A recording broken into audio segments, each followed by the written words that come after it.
خطرناکترین فتنه برای مردها فتنه زنهاست. در زمانهایی که طالب علم بودیم و یک حدیثی را در بخاری و مسلم وقتی میخوندیم معنا و مفهوم او را خوبتر درک نمیکردیم، ولی امروزها معنا و مفهوم او حدیث با آسانی درک میکنیم.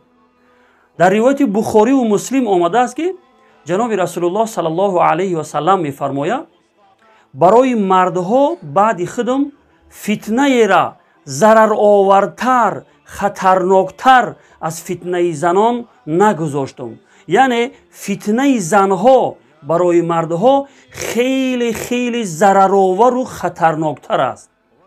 ببینید وقتی که افیرها برآمدن، شبکه‌های اجتماعی برآمدن و وقتی که زنها به شبکه‌ها راه یافتند، معنا و مفهوم این حدیث با آسانی ما درک کردیم.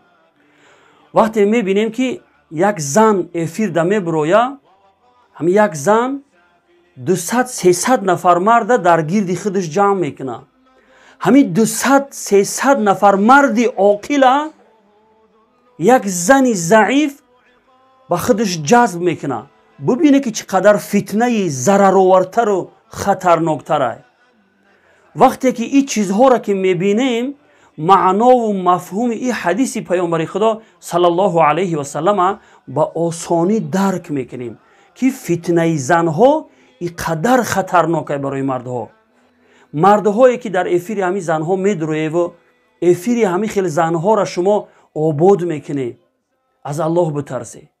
شما بیغیرتی و دیوسیتون را به همین کارتون نشان میتیه. این زنها که به حیا شدن، پس شما غیرت و ناموس شما کجا شد؟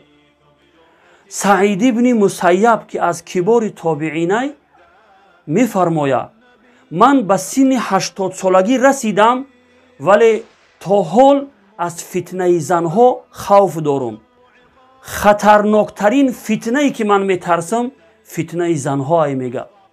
ببینه از فتنه زنها اینقدر بزرگای دین برحذر بودن و مردم برحذر می داشتن.